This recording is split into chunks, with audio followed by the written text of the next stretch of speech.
রাসূল সাল্লাল্লাহু আলাইহি ওয়াসাল্লাম বলেন, ইন্না লিল্লাহি আহলিনা মিনান নাস। সাহাবায়ে কেরাম, নিশ্চয়ই দুনিয়াতে আল্লাহর পরিবার আছে। সাহাবায়ে কেরাম বলল, মান হুম ইয়া রাসূলুল্লাহ, আল্লাহর পরিবার বলতে আপনি কাদেরকে বোঝালেন? আল্লাহর তো কোনো ওয়াইফ নেই, আল্লাহর তো কোনো সন্তান নেই, আল্লাহর তো কোনো পরিবার নাই, আল্লাহর পরিবার বলতে কাকে বোঝালেন?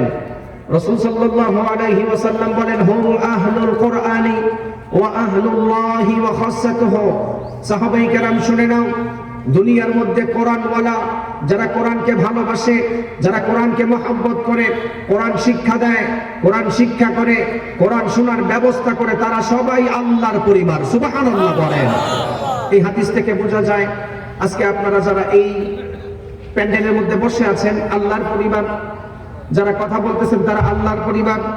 বিশেষ করে আমার হাফিজুল হক চৌধুরী ভাই আজকে যেই একটা নজির তৈরি করেছেন, আমি বাংলাদেশের বিভিন্ন জেলাতে প্রত্যেক দিন আমার প্রোগ্রাম থাকে, তো আজকে এটা দেখে খুব ভালো লাগছে যে আপনাদের এই পুরা গাজীপুর কাপাসিয়ার কত মানুষ মারা গেছে, এটা অনেক বড় একটা কাজ। এতগুলা মানুষের লিস্ট করা, এটা ধৈর্যের বিষয়, ঠিক কিনা বলেন? এটা অনেক ধৈর্যের বিষয়। তো হাফিজুল হক চৌধুরী সাহেব উনি এটা ইন্তজামিয়া হিসেবে উনি এটা আয়োজন করেছেন। আমরা সবাই খুশি না বেজার? এরকম আয়োজনের দরকার আছে না নাই? আমি সকালে এসেছি, ওনার সঙ্গে ওয়াদা করেছিলাম ফজরের পরেই আমি রওনা করব, সেই ওয়াদা রক্ষার্থে আমি অনেক আগে এসেছি। আসার পরে অনেক ওলামায়ে কেরাম আলোচনা করেছেন, আলোচনা আমি শুনেছি। সব ধরনের আলোচনা এখানে হয়েছে, মুর্দে গানের সম্পর্কে আলোচনা হয়েছে। যেহেতু ডিফারেন্ট একটা মাহফিল, আমি আপনাদের সামনে এমন কিছু আলোচনা করার চেষ্টা করব যেই কথাগুলি পূর্বে আপনারা হয়তো শুনেন নাই বা ওলামায়ে কেরাম আপনাদের সামনে তুলে ধরেন নাই। আমি আপনাদের সামনে আমাদের মুসলিম সভ্যতা, সিভিলাইজেশন সম্পর্কে কিছু কথা বলে বিদায় নিব ইনশাআল্লাহ। আমি কোরআনুল কারীমের ৬২৩৬টা আয়াত থেকে একটি আয়াত তেলাওয়াত করেছি। রাসূল সাল্লাল্লাহু আলাইহি ওয়াসাল্লামের অগণিত হাদিস থেকে একটি হাদিসকে পাঠ করেছি।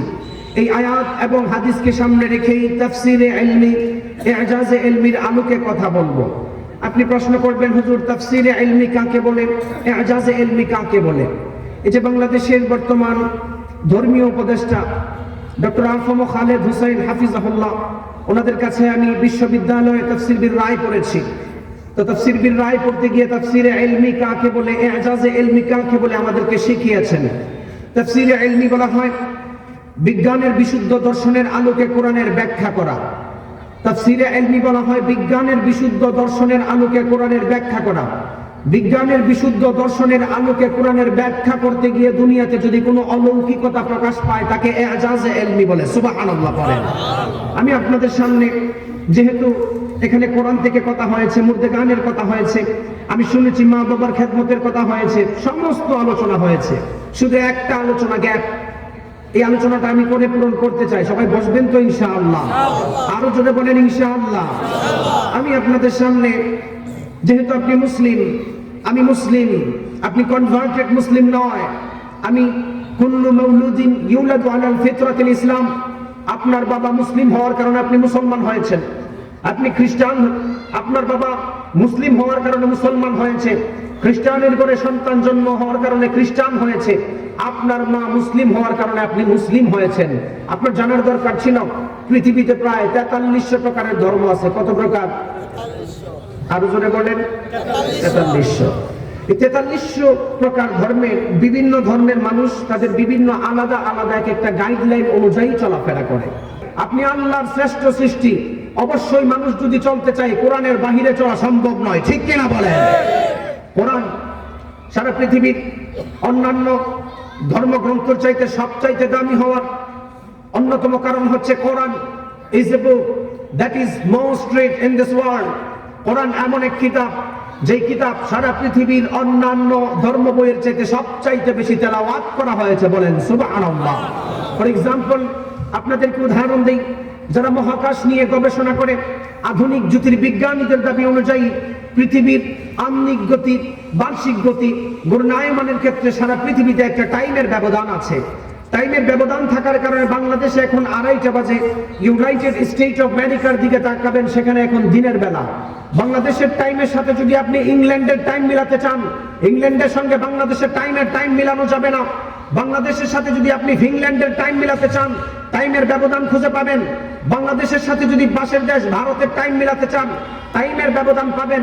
আধুনিক জ্যোতির্বিজ্ঞানীদের দাবি অনুযায়ী যেহেতু টাইমের ব্যবধান রয়েছে, সারা পৃথিবীর কোনো না কোনো দেশের মধ্যে মুসলমান রয়েছে। মুসলিম থাকা মাত্রই সারা পৃথিবীর কোনো না কোনো জায়গায় প্রতি সময় আজান হয়। আজান হওয়া মাত্রই মুসলিমরা মসজিদের মধ্যে নামাজ পড়তে যায়। এর মাধ্যমেই বোঝা যায় সারা পৃথিবীর অন্যান্য ধর্ম বইয়ের চাইতে কোরআন সবচাইতে বেশি তেলাওয়াত করা হয়। সুবহানাল্লাহ বলেন। Quran is a book that is most read in this world, সবচাইতে বেশি তেলাওয়াত করা হয়।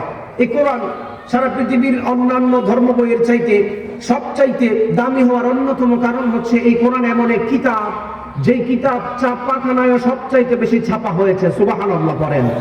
আর এই কোরআন এমন এক কিতাব, যেই কিতাবের আইনকে সমাজে রক্ষা করার জন্য, যেই কিতাবের আইনকে সমাজে বাস্তবায়ন করার জন্য লক্ষ লক্ষ যুবকরা অকাতরে তাদের জীবন দিয়েছেন। ঠিক কিনা বলেন? কোরআন শুধু আপনি পড়লেন, আমরা শুধু চিন্তা করি কোরআন নিয়ে রিসার্চের কোনো দরকার নাই। দুঃখজনক বিষয় হচ্ছে মুসলমানরা যেদিন থেকে বিজ্ঞান নিয়ে গবেষণা করা ছেড়ে দিয়েছে, মুসলিমরা ধ্বংস হয়েছে। মুসলমান যেদিন থেকে বিজ্ঞান নিয়ে গবেষণা ছেড়ে দিয়েছে, সেদিন থেকে মুসলমান শেষ। আমি আপনাদের সামনে আজকের এই মাহফিল থেকে ব্যতিক্রম একটা আলোচনা করতে চাই। আমি আমাদের সভ্যতা, আমাদের সিভিলাইজেশন, আমাদের পূর্বপুরুষ কিরকম ছিল আমরা তুলে ধরার চেষ্টা করবো ইনশাআল্লাহ বলেন। কোরআন সারা পৃথিবীর অন্যান্য ধর্ম বইয়ের চাইতে সবচাইতে বেশি দামি হওয়ার অন্যতম কারণ হচ্ছে এই কোরআন যেই ব্যক্তি তেলাওয়াত করে তারও ভালো লাগে, যেই ব্যক্তি তেলাওয়াত করে কোরআনের অ্যাট্রাকশন অনুযায়ী তারও ভালো লাগে। সুবহানাল্লাহ বলেন। আল্লাহ রাব্বুল আলামিন কোরআন নাযিল করার মাধ্যমে দুনিয়ার মানুষদেরকে জানালেন, আমি আল্লাহ এই কোরআন নাযিল করার মাধ্যমে দুনিয়ার মানুষদেরকে হেদায়েতের গাইডলাইন দিয়েছি।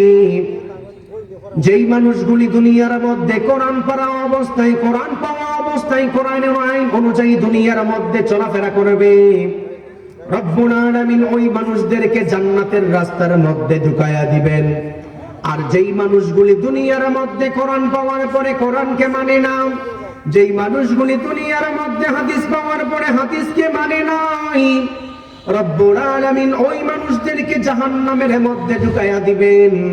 কোরআন সারা পৃথিবীর সবচাইতে দামি হওয়ার অন্যতম আরেকটা কারণ হলো এই কোরআন যেই ব্যক্তি তেলাওয়াত করে তারও ভালো লাগে, যেই ব্যক্তি তেলাওয়াত শুনে তারও ভালো লাগে। সুবহানাল্লাহ।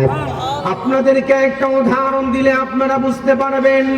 ইমাম সাহেবরা যখন মসজিদের মধ্যে নামাজে দাঁড়িয়ে যায়, আপনার তো 50 থেকে 60 বছর জিন্দেগি কেটে গেল, একদিনও তো আপনি ইমাম সাহেবকে বলেন নাই, ও হুজুর আমার জিন্দেগির 50 বছর কেটে গেল, আপনি সূরা ফাতিহা দিয়ে শুধু নামাজ শুরু করেন আর ভালো লাগে না, বুখারী শরীফের শেষ হাদিস দিয়ে নামাজ শুরু করেন, এই কথা বলার কি কোনো চান্স আছে নাকি? কেউ বলছেন এরকম যে হুজুর আমার 50 বছর চলে গেছে, আজকে বুখারীর শেষ হাদিস পড়েন, আন আবি হুরায়রা রাদিয়াল্লাহু তাআলা আনহু قال, হাদিস দিয়ে নামাজ পড়ান, এই কথা বলার চান্স আছে? কে বলছেন? বলেন নাই। বিশেষ করে এখানে হাজী সাহেব কে আছেন একটু হাত তুলেন তো। একজন আছে, এই দুইজন। অনেক হাজী সাহেব আছে, ওনাদেরকে জিজ্ঞেস করেন তো, মক্কা মদিনায় যখন ইমাম সাহেব নামাজের মধ্যে দাঁড়িয়ে যায়, পিছনে মুসল্লিরা হাউমাউ করে কাঁদে কি কাঁদে না? জিজ্ঞেস করেন ওনাদেরকে। এর মাধ্যমেই বোঝা যায় কোরআনের অ্যাট্রাকশন।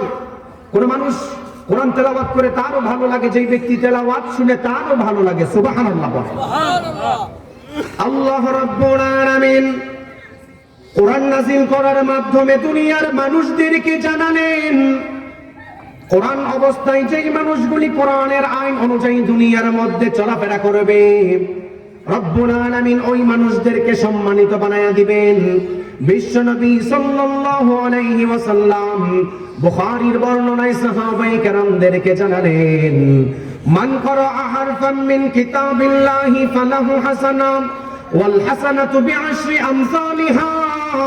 ও সাহাবায়ে কেরাম, আমার উম্মতের মধ্যে যেই সমস্ত উম্মতগুলি কোরআন তেলাওয়াত করবে, প্রতি অক্ষরে অক্ষরে আল্লাহ তাআলা বান্দার আমলনামার মধ্যে 10টা করে আল্লাহ নেকি লিখে দিবেন। সুবহানাল্লাহ। সাহাবায়ে কেরাম আমার নবীকে বলল, ইয়া রাসূলুল্লাহ, আপনি তো বলেছেন প্রতি অক্ষরে অক্ষরে আল্লাহ 10টা করে আমলনামায় নেকি দিয়ে দিবেন। ওগো আল্লাহর নবী, উম্মতের মধ্যে কোন উম্মত যদি আলিফ লাম মিম 3টা একত্রিত উচ্চারণ করে, ওগো আল্লাহর নবী 10টা নেকি হবে নাকি আলাদা আলাদা করে 10টা নেকি হবে?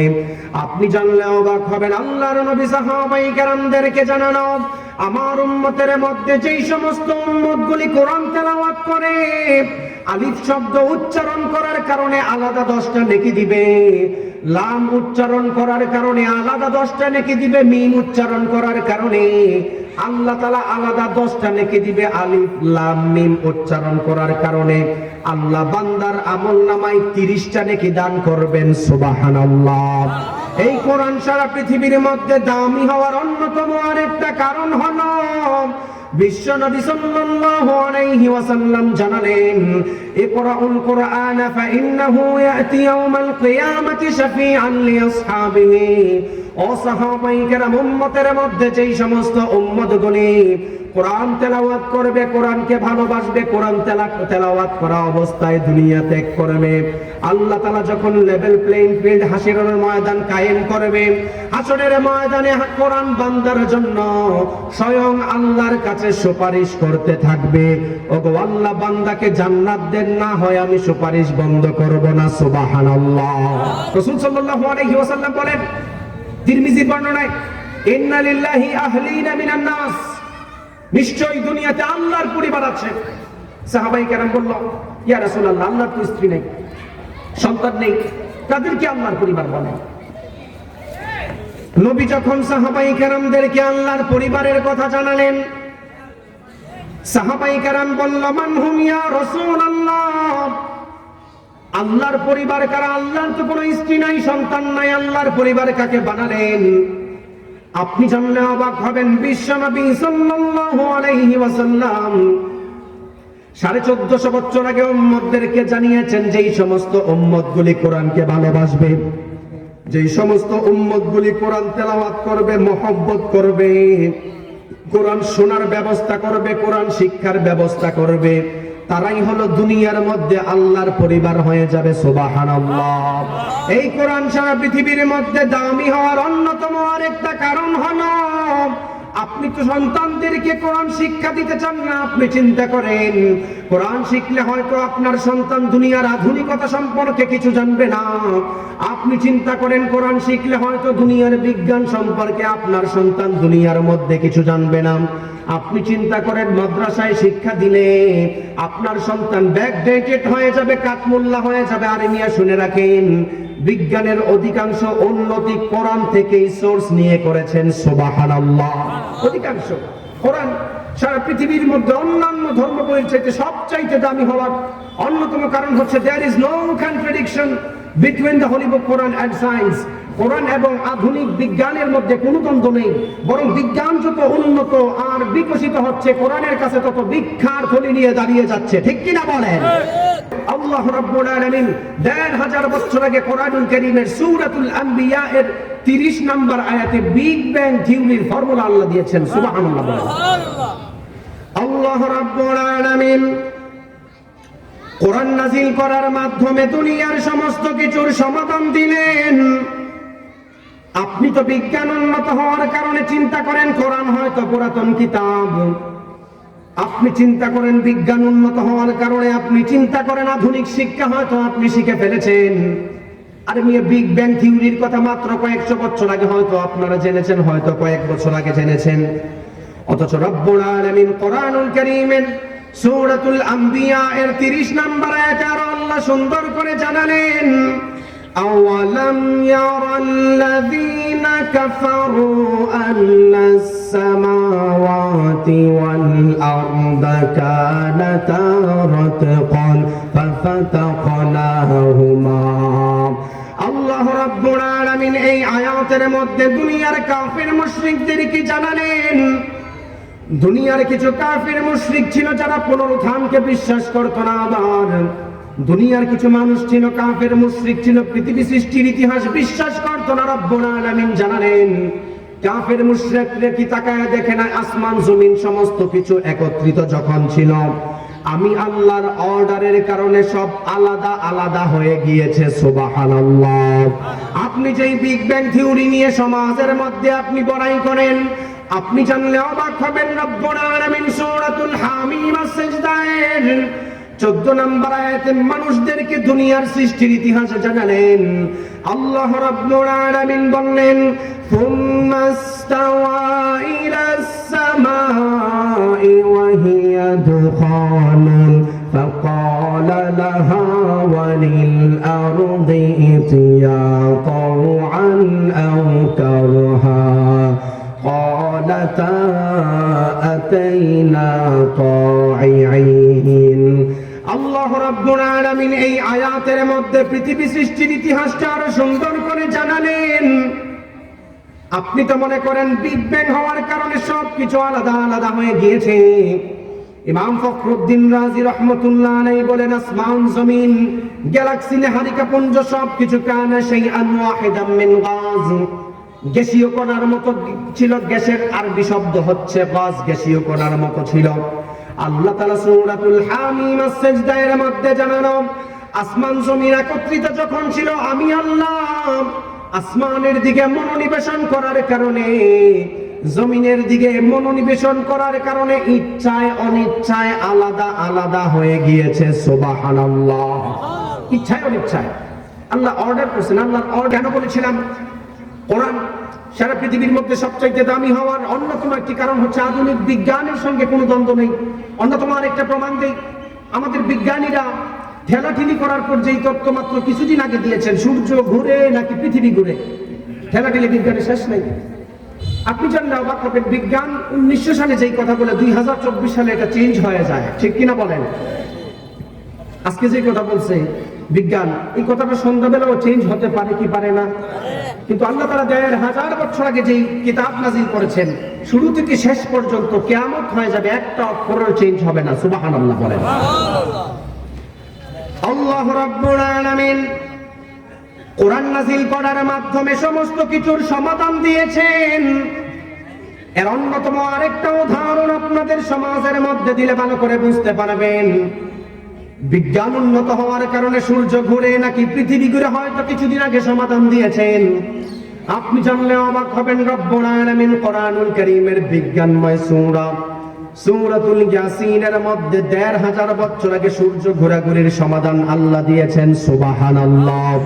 আল্লাহ রাব্বুল আলামিন বললেন, ওয়াশ-শামসু তাজরি লিমুস্তাকাররিন লাহা যালিকা তাকদীরুল আজিজিল আলীম ওয়াল কমারা কদ্দারনাহু মানাজিলা হাত্তা আদা কাল উরজুনিল কদীম লাশ-শামসু ইয়ানবাগী লাহা আন তুদরিকাল কমারা ওয়ালাল লাইলু সাবিকুন নাহার ওয়া কুল্লুন ফি ফালাকিন ইয়াসবাহুন। সুবহানাল্লাহ। আল্লাহ রাব্বুল আলামিন ১৫০০ বছর আগে সূর্য ঘুরে নাকি পৃথিবী ঘুরে, এর সমাধান কত সুন্দর করে আল্লাহ সূরাতুল ইয়াসিনের মধ্যে দিয়েছেন। আল্লাহ তাআলা বলল, চন্দ্রকে চলার জন্য আলাদা রাস্তা আল্লাহ দিয়েছেন, সূর্যকে চলার জন্য আল্লাহ আলাদা রাস্তা দিয়েছেন। চন্দ্র কখনো সূর্যের রাস্তায় চলতে পারে না, সূর্য কখনো চন্দ্রের রাস্তায় চলতে পারে না। দিন যেমন রাতের উপর কায়েম হতে পারে না, রাত তেমন দিনের উপর কায়েম হতে পারে না। রব্বুল আলামিন আরো সুন্দর করে জানিয়ে দিলেন, ওয়া কুল্লুন ফি ফালাকি ইয়াসবাহুন, সমস্ত কিছু তার আপন আপন গতিপথে চলাফেরা করে। সুবহানাল্লাহ।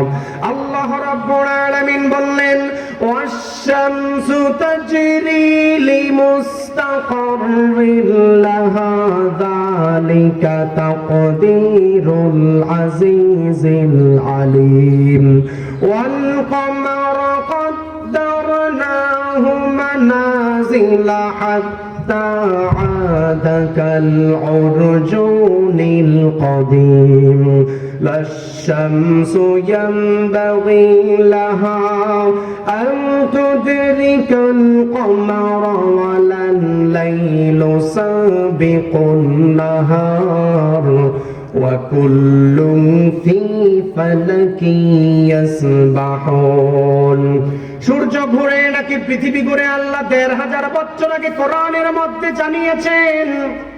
বিজ্ঞান উন্নত হওয়ার কারণে হয়তো কিছুদিন আগে আপনি সমাধান খুঁজে পেয়েছেন। কেন বললাম আধুনিক বিজ্ঞানের সঙ্গে কোরআনের কোনো দ্বন্দ্ব নাই, নবীর হাদিসের সঙ্গেও কোরআনের কোনো দ্বন্দ্ব না, বিজ্ঞানের দ্বন্দ্ব নাই। অন্যতম প্রমাণ দেই সূর্য ঘুরে নাকি পৃথিবী ঘুরে আমার নবী ১৫০০ বছর আগে হাদিসের মধ্যে প্রমাণ দিয়েছেন। আমার নবী আবু যর রাদিয়াল্লাহু তাআলা আনহুকে প্রশ্ন করলেন, ও আবু যর শুনে নাও, সূর্য প্রত্যেক দিন পূর্ব দিক থেকে ঘুরে গিয়ে পশ্চিম দিকে কই যায়?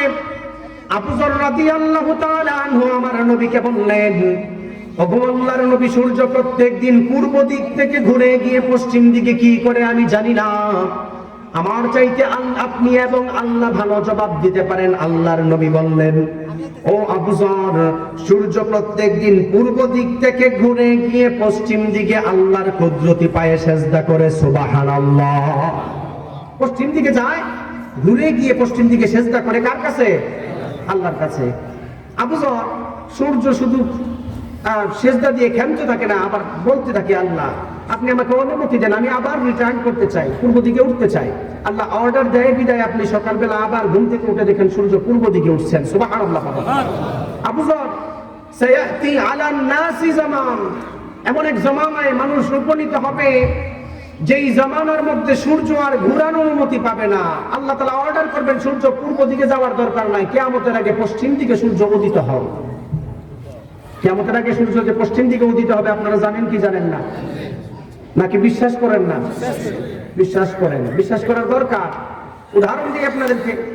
আমাদের মানুষরা যখন উলামায়ে কেরামরা কিতাবুল ফিতান থেকে বয়ান করে যে একটা বিখ্যাত হাদিস, সমাজে যদি গান বাজনা বেড়ে যায়, আল্লাহ নবী বলেন ফালিয়াতাকিবুহু ইনদা যালিকা রিহান হামরা, অগ্নিবায়ু আল্লাহ চালু করবেন। ওয়াত্তুখিজাতিল কায়রাত ওয়াল মাআজিফ। আমার আলোচনার বিষয়টা না, উদাহরণ দিচ্ছি, দুনিয়ার উদাহরণ।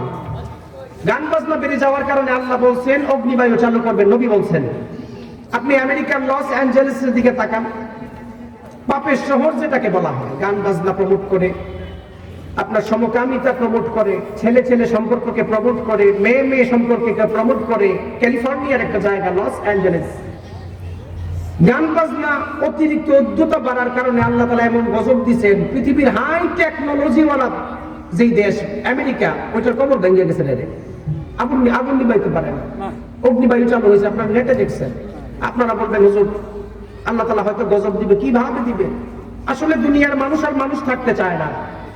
আল্লাহ তাআলা বলেছেন সমাজে যখন কোরআন শিক্ষার বিরোধিতা ওয়াতুআল্লিমা লিগাইরিদ দ্বীন, দ্বীন বিরোধী শিক্ষা ব্যবস্থা চালু হবে, সমাজের মধ্যে হাসফান আও মাসখান, মানুষদের চেহারা বিকৃত হবে। আপনি বলবেন হুজুর একটা উদাহরণ দেন তো। উদাহরণ দেই, শুনেন। আল্লাহ তাআলা গজব দিবে কি জিনিস? গজব দেওয়ার আগে নিজেই মানুষ আর মানুষ থাকতে চায় না, ঠিক কিনা বলেন? উদাহরণ দিয়ে আপনাদেরকে, আপনার ইন্টারনেটে দেখেছেন গত বছর হয়তো আমেরিকার একজন শিক্ষিত এক যুবক ৮-১০ লাখ টাকা, ৮-১০ লাখ ডলার ইউজ করে তার চেহারা মানুষ থেকে বিড়ালের মতো বানাইছেন। নাউজুবিল্লাহ বলেন। আল্লাহ তাআলা গজব দিবে দূরের কথা, নিজেই মানুষ থাকতে চায় না। পৃথিবীর একটা জরিপ আপনাদের সামনে আমি তুলে ধরি, তাহলে বুঝতে পারবেন। পৃথিবীর 10টা হিংস্র প্রাণীর লিস্ট করা হয়েছে। আমি গত বছর একটা নিউজে পড়েছিলাম, এই বছর এটা দেখি নাই, এটা দিন দিন আপডেট হয়। ভয়ঙ্কর 10টা প্রাণীর লিস্ট করা হয়েছে। কয়টা প্রাণী? আরো জোরে বলেন। 1 নাম্বার সারা পৃথিবীর মধ্যে সবচাইতে ভয়ানক যে প্রাণী, এটা হচ্ছে মশা, যার কামড়ে সারা পৃথিবীতে 7.5 লক্ষ মানুষ, 7,50,000 মানুষ মারা যায়। সেই মশা হচ্ছে সবচাইতে ভয়ঙ্কর প্রাণী, যাকে একটা চড় দিলে হাড্ডি মাংস সব পিষে যায়। মশা কি সবচাইতে 1 নাম্বার।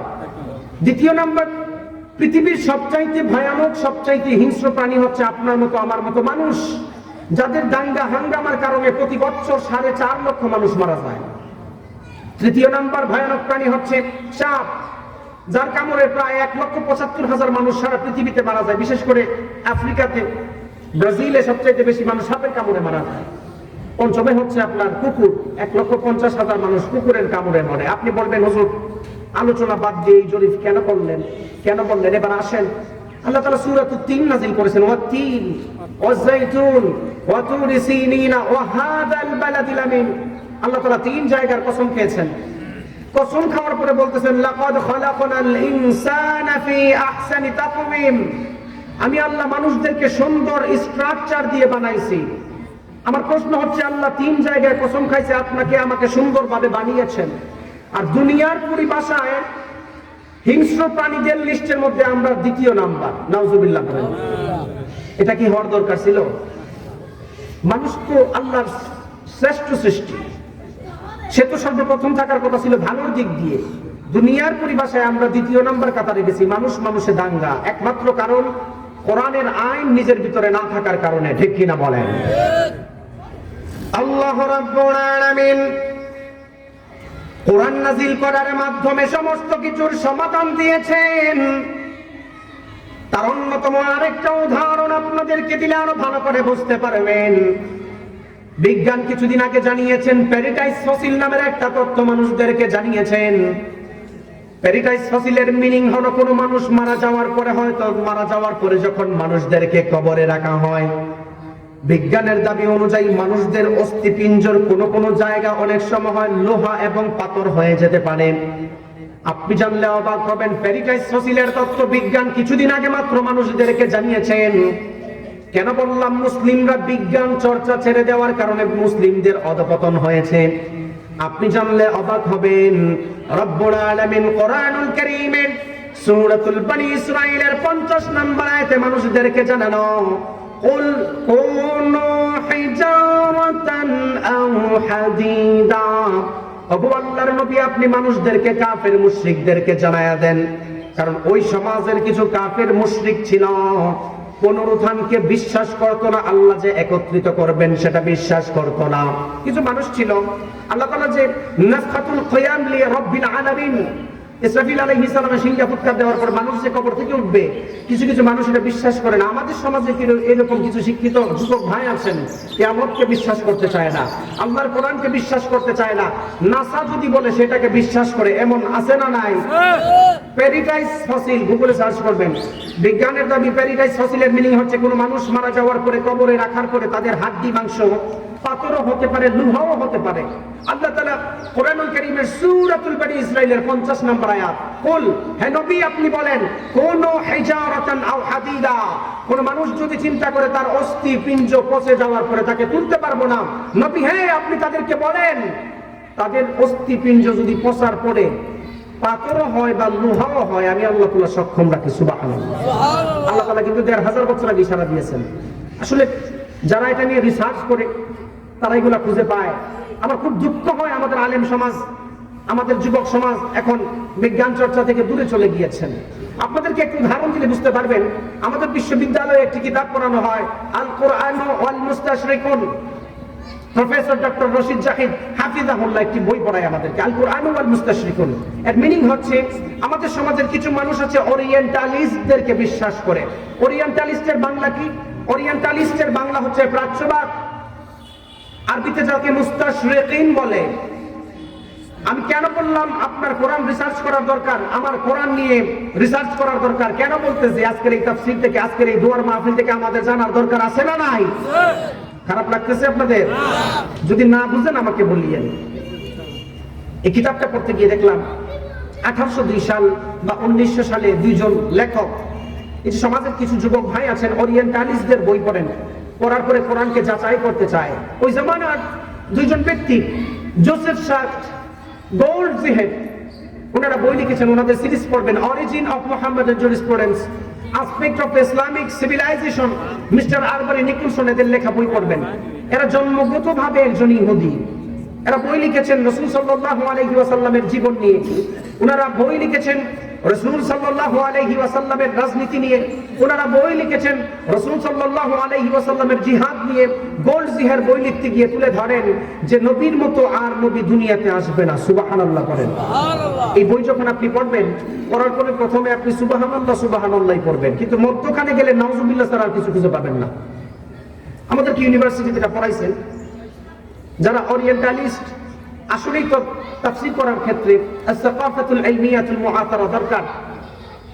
তাফসীর করার ক্ষেত্রে অবশ্যই আগের জামানার থিসিস, বর্তমান থিসিস, বর্তমান মানুষরা এটা নিয়ে কিভাবে বুঝে এই নিয়ে গবেষণা করার দরকার। তাফসীর করলেই চলবে না, তাফসীরের উসুল আছে। ওনারা বই লিখেছেন রাসূল সাল্লাল্লাহু আলাইহি ওয়াসাল্লামের সিরাতের উপর, কোরআনের উপর বই লিখছেন। গোল্ডজিহার, জোসেফ শেখ, আপনারা গুগলে সার্চ করবেন, ওনাদের জিন্দেগি চলে আসবে। ওনারা বই লিখতে সর্বপ্রথম রাসূল সাল্লাল্লাহু আলাইহি ওয়াসাল্লামের অনেক সুনাম গাইছেন আপনাকে আমাকে খাওয়ানোর জন্য। একজন ইহুদি ব্যক্তি মধ্যখানে গিয়ে বলে, আসলে মুসলিমরা যেটাকে কোরআন বলে, নবী যেটাকে ওহী বলে, এটা সব বানাওয়াট, কোরআন বলতে কিছু নাই, নাউজুবিল্লাহ পড়েন। যে কারণে আমাদের সমাজের অধিকাংশ শিক্ষিত ভাইরা পড়াশোনা করে কিন্তু কোরআন হাদিসের কানেক্ট না থাকার কারণে গুমরা হয়ে যায়। যেই পড়াশোনার মধ্যে কোরআন হাদিসের সাথে সম্পৃক্ত নাই, যেই শিক্ষা ব্যবস্থার সঙ্গে দিন বিরোধী শিক্ষা ব্যবস্থা চালু আছে, ওই শিক্ষা ব্যবস্থা আপনাকে দুনিয়াতে পার করতে পারবে না, ঠিক কিনা বলেন? যে শিক্ষা ব্যবস্থার মধ্যে কোরআন হাদিসের সাথে কানেক্ট নাই, ওই শিক্ষা ব্যবস্থা আপনাকে সত্যিকারের মানুষ বানাতে পারবে না। উদাহরণ দিচ্ছি আপনাদেরকে, আপনি লিখে নেন গোল্ডজিহার, Joseph Sheikh, mister Arberry, Nicholson, ওনারা বই লিখেছেন। বই লিখতে গিয়ে রাসূল সাল্লাল্লাহু আলাইহি ওয়াসাল্লামের জিহাদ নিয়ে বই লিখেছেন। এই কারণে আমাদের সমাজের কিছু শিক্ষিত ভাইরা আছেন, ইসলামের দলিল হচ্ছে কোরআন, সুন্নাহ, ইজমা, কিয়াস। আমাদের সমাজের কিছু যুবক ভাই আছেন, শিক্ষিত, ভালো ভালো শিক্ষিত মানুষ আছেন, ওনারা সমাজে আইসা বলেন হাদিস, রাসূল সাল্লাল্লাহু আলাইহি ওয়াসাল্লামের হাদিস, সুন্নাত কি ইসলামের সেকেন্ডারি দলিল, মানতে চাই না। এমন আছে না নাই? নবীর হাদিসকে কেন মানে না? ওই বইয়ের মধ্যে লেখা, আসলে নবী যেটাকে হাদিস বলে ওইটা তো নবীর কোনো হাদিস নেই, এগুলো বানাওয়াট। ইমাম শাফি বানাইছেন, রোমান থেকে কর্জা করে আনছেন, নাউজুবিল্লাহ পড়েন। বাহিরের দেশে বিভিন্ন ইউনিভার্সিটিতে পড়ানো হয়। আমার মূল বক্তব্য ছিল আপনার গবেষণা করার দরকার। আমার মূল বক্তব্য হচ্ছে আমাদের পড়াশোনা করার দরকার। গতানুগতিক ওয়াজ আমি করি না, গতানুগতিক ওয়াজের দরকার নাই। যেই ওয়াজ ও দুয়ার মাহফিলে আপনি কিছু শিখতে পারবেন না, সেটার তো কোনো দরকার নাই। যেই ওয়াজ ও দুয়ার মাহফিল থেকে আপনি কোনো মেসেজ নিতেই পারলেন না, এটা তো কোনো দরকার নাই, এটা তো তামাশা। আপনার কাছে আমার কথা খারাপ লাগতে পারে, কিন্তু বাস্তব কথাগুলি বলতেছি। আপনাদেরকে নতুন একটা তথ্য দিই, এই যে আমাদের এই কাপাসিয়া উপজেলার যুবক মুরব্বী, আমরা অসুস্থ হলে হসপিটালে যাই কি যাই না? কে কে যান না হসপিটালে? ওই যে স্টেজ একজন যায় না মনে, নাকি? আচ্ছা, সবাই যায়। আমাদের যুবক ভাই, অনেক শিক্ষিত ভাইরা আছেন আমার, আমি তো বয়সে অনেক ছোট, ভুল হলে ধরবেন আমাকে। The injuring legacy of Muslim civilisation আপনি খুলে দেখবেন। আমাদের যুবক ভাইদের বিশ্বাস হচ্ছে ল্যাটিনরা হয়তো চিকিৎসা বিজ্ঞানের এই আবির্ভাব করেছেন। যদি ওনাদেরকে জিজ্ঞেস করেন, ল্যাটিনদের মাধ্যমে আসছে, এটা বক্তব্য দেয়। তো আমরা বর্তমান যে ধর্মীয় উপদেষ্টা ডক্টর আসম খালেদ হুসাইন, বিশেষ করে গত 2 বছর আগে হজের ট্রান্সলেট করছিল শোয়েব মাক্কি সাহেব, ওনার কাছে আমরা পড়েছি। চিকিৎসা বিজ্ঞানের উন্নতি সম্পর্কে আমরা পড়াশোনা করেছি। সেখানে দেখলাম সর্বপ্রথম দুনিয়াতে শল্য চিকিৎসা যেটা বলে, চিকিৎসা বিজ্ঞানের আবির্ভাব করেছেন স্পেনের একজন মুহাদ্দিস, যাকে মুহাদ্দিস উদ্দাহাব ওয়াল বাহার আবুল কাসিম আল জাহরাবি রাহমাতুল্লাহ আলাইহি হিসেবে পরিচিত। সুবহানাল্লাহ বলেন। উনি চিকিৎসা বিজ্ঞান উন্নত করেছেন, অনেক বই লিখেছেন, 30 খণ্ড বই লিখছেন, এখনো পর্যন্ত সেই বই আছে। আপনাকে আপনার সিভিলাইজেশন সভ্যতা আমি জানাতে চাচ্ছি। আপনি কোথা থেকে আসছেন, আমি কোথা থেকে আসছি, আপনার সভ্যতা কি, আপনার পূর্বপুরুষ কি, এটা জানার দরকার। আবুল কাসিম আল জাহরাবি রাহমাতুল্লাহ আলাইহি চিকিৎসা বিজ্ঞান উন্নত করেছেন। উনার কাছে মানুষ ওষুধ আনার জন্য যাইত, উনি বিসমিল্লাহ লিখে প্রেসক্রিপশন দিতেন। আমাদেরকে ডক্টর সাহেব প্রেসক্রিপশন দেয় কি দেয় না? দেয়। কেউ মিস কোনো মেসেজ দিবেন না, আমি শুধু বোঝানোর জন্য বলতেছি। ল্যাটিনরা এটাকে চেঞ্জ করছে। ল্যাটিনদের জমানায় আসার পর আমাদের পূর্বপুরুষের লেখা বিজ্ঞানের অনেক কিতাব তারা ল্যাটিন ভাষায় এটা ট্রান্সলেট করেছেন। মূল কারণ, ওই জমানা থেকে এখনো পর্যন্ত আমাদের মুসলিমরা বিজ্ঞানের সাথে কানেক্ট নাই, সচেতন না। সচেতন হওয়ার দরকার। ল্যাটিনরা এটা চেঞ্জ করছেন।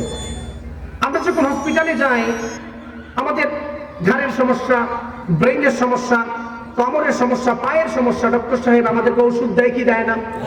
দেয়। আপনারা প্রেসক্রিপশন খেয়াল করলে দেখবেন প্রেসক্রিপশনের একটা কর্নারে RX লেখা থাকে। আপনি স্যারকে প্রশ্ন করলেন না কোনোদিন, স্যার আমার মাথা ব্যথা ওষুধ দিয়েছেন, আলহামদুলিল্লাহ ভালো লাগছে। আমার কোমরের সমস্যা, আপনি ব্যায়াম দিয়েছেন, ইউরোলিঙ্গুইস্টিক ব্যায়াম দিয়েছেন, ভালো লেগেছে। আরেক যে দিলেন এটা কোন ওষুধ জিজ্ঞেস করছেন কোনোদিন? না, এটা দুইটা মিনিং আছে।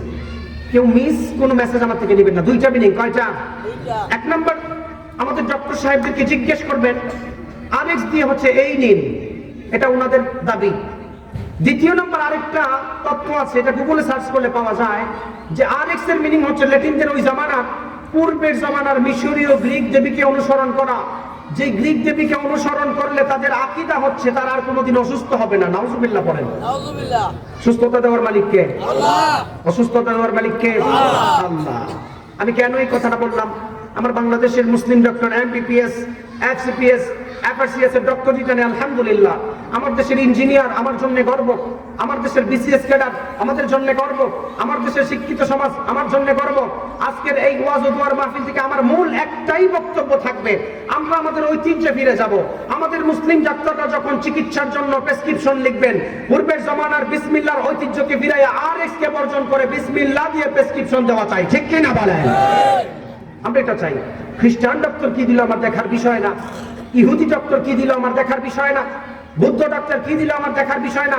আপনি আপনার পূর্বপুরুষের দিকে তাকান, যা including legacy of Muslim civilisation খুলে দেখেন আপনার ঐতিহ্য কি ছিল। আপনাদেরকে নতুন একটা তথ্য দিই, আমাদের পাকিস্তানের একজন বিখ্যাত ডক্টর, ডক্টর মাজেদ জামান উসমানী, উনি ইউরোপের একটা ইউনিভার্সিটিতে ফিজিওথেরাপির উপর শিক্ষা নেওয়ার জন্য গিয়েছেন।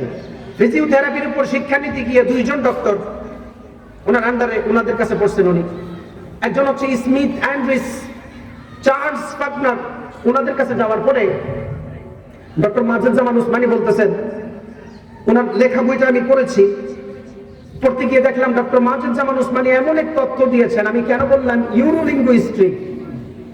ইহুদি খ্রিস্টানরা কখনো চায় না, নাস্তিকরা কখনো চায় না মুসলিমদের সভ্যতা উপরে চলে যায়। ইহুদি খ্রিস্টানরা আপনার সাথে যতই বন্ধু হয়ে চলুক, তারা কখনো চায় না ইসলাম ধর্ম এটা রিপ্রেজেন্ট হোক, তারা কখনো চায় না, ঠিক কিনা বলেন? ডক্টর মাজেদ জামান উসমানী ফিজিওথেরাপির উপর শিক্ষা নিতে গিয়ে পাকিস্তানের ডক্টর, উনি লিখেন চার্লস ফাকনার, স্মিথ অ্যান্ড্রিস, ওনাদের কাছে কোনো মানুষ যদি কোমরের ব্যথা নিয়ে যায়, ঘাড়ের ব্যথা নিয়ে যায়, এক্সচেঞ্জ সেন্টার গরম হয়ে যায়, মাথা গরম আছে না নাই মানুষের? আল্লাহ তাআলা মানুষদেরকে তৈরি করার পরে আল্লাহ তাআলা ব্রেইনের মধ্যে কিছু সেল দিয়েছেন। আসলে আলোচনা অন্যদিকে চলে যাচ্ছে, যে কথাটা বলি, মাজেদ জামান উসমানী সাহেব বলেন ওনাদের কাছে যখন মানুষ এই সমস্ত চিকিৎসা নিতে আসতে যায়, আমি দেখি ওই জমানার দুইজন ডক্টর চার্লস ফাকনার, স্মিথ অ্যান্ড্রিস, তাদেরকে মুসলিম ধর্মের নামাজের ব্যায়াম শিক্ষা দেয়। সুবহানাল্লাহ বলেন।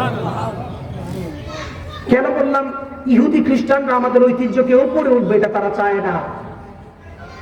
আমেরিকার এক ডক্টর সাহেব এই নামাজের ব্যায়ামটার নাম দিয়েছেন ইউরোলিঙ্গুইস্টিক। তাদের চিন্তাধারা কি? মুসলিম সভ্যতা কখনো উঠে যাক এটা তারা চায় না, এই জন্য তারা এটার নাম দিয়েছেন ইউরোলিঙ্গুইস্টিক। এর মাধ্যমে বোঝা যায় কি, কোন মানুষ ঠিক মতো যদি 5 ওয়াক্ত নামাজ পড়তে পারে, অন্তত উচ্চ রক্তচাপে ভুগবে না। সুবহানাল্লাহ। নামাজ পড়ার দরকার আছে না নাই? আপনি চিন্তা করেন নামাজ পড়লে হয়তো দুনিয়াতে ফায়দা না, আখিরাতে ফায়দা আছে। আধুনিক বিজ্ঞানের দাবি মানুষ ঠিক মতো 5 ওয়াক্ত নামাজ পড়লে সুস্থ থাকে। সুবহানাল্লাহ। বিশ্ব নবী সাল্লাল্লাহু আলাইহি ওয়াসাল্লাম বললেন, উম্মতের মধ্যে যেই সমস্ত উম্মতগুলি ঠিকমতো 5 ওয়াক্ত নামাজ পড়বে, উম্মতের মধ্যে যেই সমস্ত উম্মতগুলি 40 দিন তাকবীরে উলার সহিত 5 ওয়াক্ত নামাজ পড়বে, আল্লাহর নবী বলল ওই সমস্ত উম্মত থেকে আল্লাহ তাআলা বারাআতুম মিনান নিফাক, আল্লাহ তাআলা মুনাফিকি বান্দার কলব থেকে বের করে নেই, মুনাফিকি থাকে না। তাকবীরে উলার সহিত ঈমানের সহিত 5 ওয়াক্ত নামাজ 40 দিন যদি কেউ পড়তে পারে, আল্লাহর নবী বলল বারাআতুম মিনান নার, মানুষটা মারা যাওয়ার পরে জাহান্নামের আগুন স্পর্শ করবে না। সুবহানাল্লাহ। নামাজ পড়ার দরকার আছে না নাই? যে কথা বললাম, কোরআন সারা পৃথিবীর মধ্যে সবচাইতে দামি হওয়ার অন্যতম আরেকটা কারণ হচ্ছে এই কোরআন এমন এক কিতাব, যে কিতাব নাজিল করার পরে আল্লাহ চ্যালেঞ্জ করেছেন কোরআনের মধ্যে কোনো ভুল ধরা যাবে না। সুবহানাল্লাহ বলেন। আচ্ছা বলেন তো দেখি, আপনারা যারা বই পড়তে ভালোবাসেন, দেখবেন বিভিন্ন ধরনের বই কিনবেন, বই কেনার পরে দেখবেন সেখানে প্রথম পৃষ্ঠার মধ্যে লেখা থাকে যে আমার লেখার মধ্যে প্রিন্টিং এ যদি কোনো মিস্টেক হয় তথ্য দেওয়ার ক্ষেত্রে কোনো ভুল হলে অমুক পাশের নাম্বারে কল দিয়ে আমাকে জানাবেন, এমন আছে না নাই? আছে এরকম। আল্লাহ তাআলা কোরআন নাযিল করার পরে সরাসরি বলতেছেন, চ্যালেঞ্জ করেছি, কোরআনের কোনো ভুল ধরা যাবে না, একটা অক্ষর ভুল ধরা যাবে না। সুবহানাল্লাহ বলেন। একটা উদাহরণ দিই আপনাদেরকে। ফেরাউন মারা যাওয়ার পরে 3116 বছর পর ফেরাউনের লাশ পাইছে। কয় হাজার পরে? 3116 বছর পরে।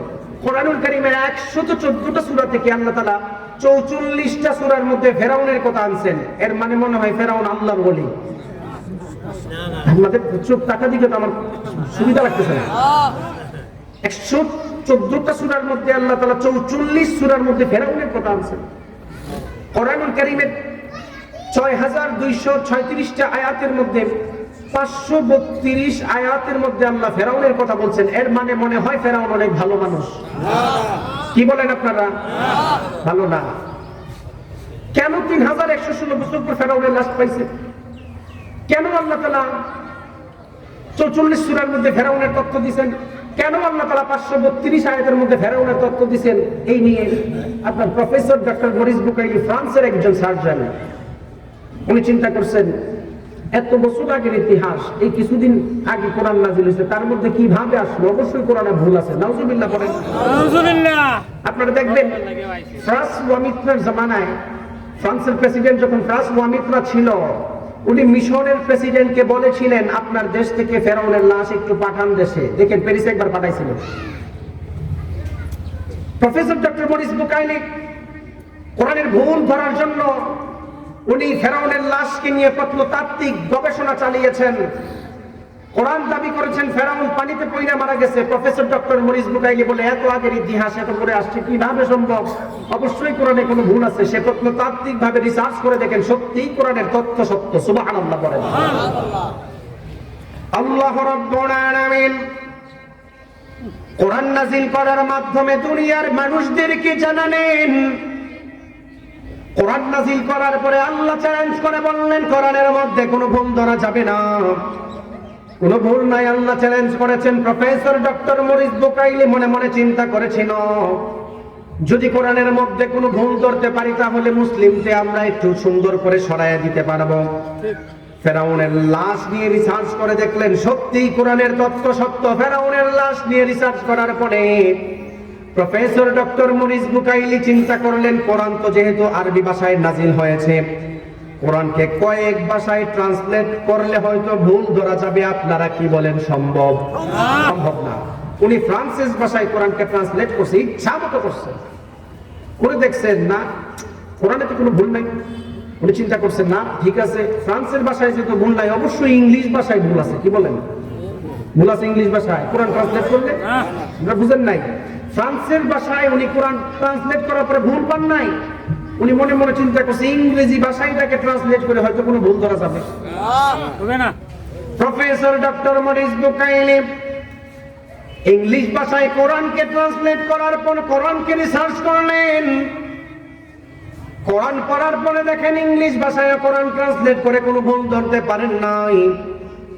আপনি জানলে অবাক হবেন, প্রফেসর ডক্টর মরিস বুকাইলি মনে মনে চিন্তা করলো, কোরআন যেহেতু আরবি ভাষায় নাজিল হয়েছে, আরবি ওয়ার্ডে নাজিল হয়েছে, অবশ্যই আরবি ভাষা শিক্ষার প্রয়োজন। উনি সৌদি আরব কান্ট্রি থেকে আরবি ভাষা শিক্ষা করলেন। বছরের পর কিছুদিন তিনি কোরআন রিসার্চ করলেন, কোরআনের মধ্যে কোনো ভুল ধরতে পারে নাই। আপনি জানলে অবাক হবেন, প্রফেসর ডক্টর মরিস বুকাইলি কোরআন রিসার্চ করার পরে নিজের জিন্দেগির ভুল পাওয়ার পরে ইসলামের ছায়াতলে চলে এসেছেন। সুবহানাল্লাহ। বহু বিজ্ঞানী এরকম আছে, সায়েন্টিস্ট আছে, কোরআন নিয়ে রিসার্চ করছেন। মিশরের বিখ্যাত একজন পাদ্রী ভেনুবাস, উনি চিন্তা করেছেন রাসূল সাল্লাল্লাহু আলাইহি ওয়াসাল্লামের সিরাতে যদি কোনো ভুল ধরতে পারি তাহলে মুসলিমরা একসাথে আর কখনো নামাজ পড়তে পারবে না। আপনি তো চিন্তা করেন, আপনার সন্তানকে মাদ্রাসায় শিক্ষা দিলে উন্নত শিক্ষা সম্পর্কে জানবে না। আপনি চিন্তা করেন, আপনার সন্তান যদি রাসূল সাল্লাল্লাহু আলাইহি ওয়াসাল্লামের সিরাত জানে, হয়তো পুরাতন কালচার জানবে। আর আপনি শোনেন, খ্রিস্টান ধর্মের অন্যতম একজন ব্যক্তি মাইকেল এইচ হার্ট, উনি বই লিখেছেন the 100 ranking of the most influential personality in the world। ওই বই লিখতে গিয়ে উনি পৃথিবীর 100 মহামনীষীর জিন্দেগি লিখছেন। কয় শত? 100 জনের বইয়ের নাম উনি লিখছে, নাম লিখছে, এর জিন্দেগি উনি লিখবে। মাইকেল এইচ হার্টের দাবি অনুযায়ী উনি আদম আলাইহিস সালামের জিন্দেগি এনেছেন, ইব্রাহিম আলাইহিস সালামের জিন্দেগি এনেছেন, মুসা আলাইহিস সালামের জিন্দেগি এনেছেন, আলবার্ট আইনস্টাইনের জিন্দেগি এনেছেন, আইজাক নিউটনের জিন্দেগি এনেছেন। খ্রিস্টান ধর্মের অন্যতম ব্যক্তি মাইকেল এইচ হার্ট দাবি করেন, আমি জিন্দেগি নিয়ে পড়াশোনা করে দেখলাম মুসলিম ধর্মের শেষ নবী মুহাম্মদুর রাসূলুল্লাহ সাল্লাল্লাহু আলাইহি ওয়াসাল্লামের আদর্শের মতো আর আদর্শবান মানুষ কখনো আসবে না। সুবহানাল্লাহ পড়েন। একজন খ্রিস্টান ব্যক্তি এই কথা বলতে পারে, আর আপনি এখানে বসে এসি রুমের মধ্যে বসে নবীকে গালি দেন। আপনি এসি রুমের মধ্যে বসে ওয়া তুআল্লিমা লিগাইরিদ দ্বীন, দ্বীন বিরোধী শিক্ষা ব্যবস্থা চালু করেন। মনে রাখবেন আল্লাহর গজব আসবে, ঠিক কিনা বলেন? আল্লাহ রাব্বুল আলামিন কোরআন নাযিল করার মাধ্যমে দুনিয়ার মানুষদেরকে জানালেন সমস্ত কিছুর সমাধান আল্লাহ দুনিয়ার মধ্যে কোরআন দিয়ে দিয়েছেন। মনে রাখবেন যেই মানুষটার ভিতরে নবীর আদর্শ থাকবে, যেই মানুষটার ভিতরে কোরআন থাকবে, ওই মানুষটা কখনো কোনো মানুষদের উপর কোনোদিন জুলুম করতে পারে না। যেই মানুষের ভিতরে নবীর আদর্শ থাকবে, ওই মানুষটা কখনো অন্যায় ভাবে মানুষদের হক নষ্ট করতে পারে না, ঠিক কিনা? আপনি কোন নবীর উম্মত? একটা হাদিস থেকে প্রমাণ দিন, প্রমাণ দিলে বুঝতে পারবেন ভাই। হ্যাঁ ঠিক আছে, সময় আছে, আমি বলে যাই কোন নবীর উম্মত আপনি। কোরআন থাকলে, কোরআনের আদর্শ ভিতরে থাকলে, নবীর আদর্শ ভিতরে থাকলে কখনো আপনি মানুষদেরকে কষ্ট দিতে পারবেন না, আপনার দিল কাঁপবে। কোন নবীর উম্মত? উদাহরণ দিয়ে একটা হাদিস থেকে। এইভাবে সাহাবায়ে কেরামদেরকে নিয়ে নবী একদিন বসা ছিলেন, এমন সময় হঠাৎ একজন আনসারী সাহাবী হাজির হয়ে বলল, ইয়া রাসূলুল্লাহ, আমার তো একটু অভাব আছে, টাকা পয়সার দরকার, একটু টাকা পয়সা আমাকে দেন। আপনি জানলে অবাক হবেন, আল্লাহর নবী কোন কায়নাতের নবী হযরত মুহাম্মদুর রাসূলুল্লাহ সাল্লাল্লাহু আলাইহি ওয়াসাল্লামের কাছে কোনো টাকা পয়সা ছিল না সেদিন। উনি ডানে একবার এক সাহাবীর দিকে তাকায়, সাহাবী কোনো কথা বলে না। বামে এক সাহাবীর দিকে তাকায়, সাহাবী কথা বলে না। কথা না বলার মানে কি জানেন? ওনাদের কাছে টাকা পয়সা নেই। কেন বললাম? নবীর আদর্শ কত ফ্যান্টাস্টিক আদর্শ, কত সুন্দর আদর্শ। একটা প্রমাণ দিলে আপনারা সুন্দর করে বুঝতে পারবেন। আল্লাহর নবীর কাছে সাহাবী যখন টাকা চাইলো, আল্লাহর নবী টাকা দিতে পারেন নাই। ডান দিকে তাকানোর পরে কোনো সাহাবী কথা বলে নাই, বাম দিকে তাকানোর পরে কোনো সাহাবী কথা বলে নাই। হঠাৎ করে ওই জমানার একজন বড় ইহুদি পণ্ডিত আল্লাহর নবীর দরবারে হাজির হয়ে গেল, সবচাইতে ধনী মানুষ। ইহুদি আল্লাহর নবীকে বললেন, শেষ নবী মুহাম্মদুর রাসূলুল্লাহ সাল্লাল্লাহু আলাইহি ওয়াসাল্লাম, ও মুহাম্মদ, তোমার কাছে তো তোমার সাহাবীরা কিছু টাকা ঋণ চাইছে, তুমি ঠিকমতো দিতে পারো নাই। আমি ইহুদি ব্যক্তি, এই জমানার সবচাইতে ধনী মানুষ, আমার থেকে টাকা একটু ঋণ নাও, চুক্তিভিত্তিক ঋণ নাও, অমুক তারিখে টাকা দিবা, এর আগে টাকা চাইবো না। আমার থেকে টাকা নিয়ে সাহাবীদের জরুরত তুমি পূর্ণ করো। আল্লাহর নবী ইহুদির থেকে টাকা নিয়ে সাহাবীদের রেখে দিলেন, চুক্তি করলেন অমুক তারিখের আগে টাকা দেওয়া যাবে না। আপনি দেখবেন আমাদের সমাজের মধ্যে কিছু মানুষ আছে, টাকা ঋণ দেওয়ার পরে টাইম হওয়ার আগেই দরজার মধ্যে দাঁড়ায়া থাকে, এমন আছে না নাই? নবীকে বলতেছেন, নবী আপনি আমার থেকে টাকা নেওয়ার পরে সাহাবীদেরকে দেন, কোনো সমস্যা নেই, অমুক মাসের অমুক তারিখ দিয়ে, এর আগে আসবো না। ইহুদি ব্যক্তি। এই হাদিস বলার মূল কারণ একটু পরে বুঝবেন। রাসূল সাল্লাল্লাহু আলাইহি ওয়াসাল্লাম ইহুদির থেকে টাকা নিয়ে তাদেরকে দিবেন, চলে গেছে। কিছুদিন পর নবী এক জায়গায় যাবে, ওই জায়গার মধ্যে যাওয়ার আগে ইহুদি ব্যক্তি নবীর ঘরের দরজার সামনে দাঁড়াইছে, রাস্তায় দাঁড় করাইছে। দাঁড়াইয়া বলতেছেন, এই মুহূর্তে যদি আপনি টাকা না দেন, আপনাকে আমি ছাড়বো না। নাউজুবিল্লাহ পড়েন। টাইম ছিল আরো কিছুদিন পরে, টাইমের আগে চলে আসছে। আচ্ছা বলতেছে এই মুহূর্তে টাকা দিতে হবে, আপনাকে ছাড়বো না। বিশ্ব নবী সাল্লাল্লাহু আলাইহি ওয়াসাল্লামের আদর্শটা কেমন সুন্দর আদর্শ ছিল। আল্লাহর নবীকে ইহুদি রাস্তার মধ্যে আটকিয়ে ফেললেন, আটকায়া বলল, ও নবী, এই মুহূর্তে যদি আপনি আমাদেরকে টাকা না দেন, আপনার সমস্ত সফর বন্ধ করে দিলাম। জোহরের সময় আল্লাহর নবীকে সেখানে বসালেন। আপনি জানলে অবাক হবেন, আমার নবীর ঘাড়ের মধ্যে একটা চাদর ছিল, এমন জোরে ইহুদি টান দিয়েছে, যেই টান দেওয়ার কারণে আমার নবীর ঘাড়ের মধ্যে একটা বড় দাগ পড়ে গিয়েছেন। আল্লাহর নবী কষ্ট পান নাই, আল্লাহর নবী সেখানের মধ্যে স্টে করলেন। সাহাবায়ে কেরাম আমার নবীকে বলল, ইয়া রাসূলুল্লাহ, ইহুদি তো আপনার সঙ্গে খারাপ ব্যবহার করা শুরু করে দিয়েছে, আপনি যদি অনুমতি দেন তার সঙ্গে আমরা ফয়সালা করতে পারি। আপনি জানলে অবাক হবেন, চাদরের টানের কারণে আল্লাহর নবীর ঘাড়ের মধ্যে একটা দাগ পড়ে যায়। আল্লাহর নবী সাহাবায়ে কেরামদেরকে বলল, ইহুদির সঙ্গে কোনো খারাপ ব্যবহার করা যাবে না। যোহরের সময় শেষ হয়ে গেল, আসরের সময় আসলো, আল্লাহর নবী সেখানে বসে রইলেন, রাগ করেন নাই। মাগরিবের সময় হলো, সেখানেও কোনো রাগ করেন নাই। এশারের জামাত হওয়ার পরে ইহুদি আল্লাহর নবীকে বললেন, ও নবী, আপনি যদি ঠিক মতো টাকা পয়সা না দেন আপনাকে ছাড়বো না। যোহর থেকে আপনাকে এশার পর্যন্ত বসায় রাখছি, আপনাকে ফজরের আগ পর্যন্ত ছাড়বো না। সাহাবায়ে কেরাম রাগান্বিত হয়ে গেল। সাহাবায়ে কেরাম আমার নবীকে বলল, ইয়া রাসূলুল্লাহ, ইহুদি তো আপনার সঙ্গে চূড়ান্ত বেয়াদবি করেছে, আপনি যদি অনুমতি দেন আমি ইহুদির সঙ্গে একটু বোঝাপড়া করি। আল্লাহর নবী কোনো কথা বলেন নাই। আপনি জানলে অবাক হবেন, তাহাজ্জুদের সময়ও আমার নবী সেখানে উপস্থিত ছিলেন, নড়াচড়া করে নাই। সুবহানাল্লাহ। যোহর থেকে তাহাজ্জুদ পর্যন্ত। আর আমাদের দেশের মানুষকে যোহর থেকে আসর পর্যন্ত বসাইলে এমন জোরে এক থাপ্পড় দিবে 32টা দাঁত ফেলাই যায়। মানে রাগ কাকে বলে, রাগ কিসকো কাহতে হ্যায়, আমাদের দেশের মানুষকে দেখলে বোঝা যায় নবীর আদর্শ কেমন ছিল আর আমাদের কেমন হওয়া উচিত। আমি প্রমাণ দিচ্ছি হাদিস থেকে। যোহর থেকে তাহাজ্জুদ পর্যন্ত নবী সেখানে বসা, নড়ে নাই। সাহাবায়ে কেরাম বলেন, ইয়া রাসূলুল্লাহ, এবার তো আর সম্ভব হচ্ছে না, এর সাথে একটু ফয়সালা করি। বলেন, নবী তখনও বলে ফয়সালা করা যাবে না, দরকার নাই, বসো। বিশ্ব নবী সাল্লাল্লাহু আলাইহি ওয়াসাল্লাম ফজরের আযান দেওয়ার পর ফজরের নামাজ সেখানে আদায় করলেন। ফজরের জামাত আদায় করার পরে যখন সূর্য উদিত হয়ে গেল, আমি কেন বললাম আমার নবীর জামান, আমার নবীর আদর্শ কেমন ফ্যান্টাস্টিক আদর্শ, কেন আপনাদেরকে উদাহরণ দেই। ফজরের জামাত শেষ হওয়ার পরে ইহুদি পণ্ডিত আল্লাহর নবীর সামনে এসে দাঁড়ালেন, সাহাবায়ে কেরামদেরকে জমা করলেন। ও সাহাবায়ে কেরাম, শুনে নাও, আমি হলো তৌরাতের একজন বিরাট বড় পণ্ডিত। রাতের বেলা তৌরাত যখন আমি স্টাডি করি, আমি শেষ নবীর আদর্শ বৈশিষ্ট্য পড়লাম।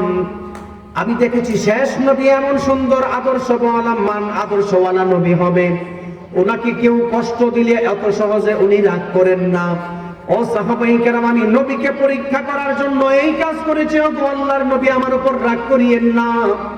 সাহাবায়ে কেরামদেরকে সাক্ষী রাখলাম, আমি সাক্ষ্য দিলাম আপনি আল্লাহর রাসূল, ইসলাম ধর্ম গ্রহণ করলাম। সুবহানাল্লাহ। নবীর আদর্শ কেমন? ইহুদি বলতেছেন, বিশ্বাস করেন আপনাকে কষ্ট দেওয়ার জন্য আমি এই কাজ করি নাই। কোন মানুষ কি যোহর থেকে ফজর পর্যন্ত বসায় রাখে? আমি কেন বসায় রাখছি? তৌরাতে আমি দেখেছি শেষ নবী হাই কোয়ালিটি ওয়ালা আদর্শবান হবে, ওনাকে কেউ কষ্ট দিলে উনি রাগ করেন না, উনি কাউকে কষ্ট দেয় না। এই প্রমাণ আমি পাইছি।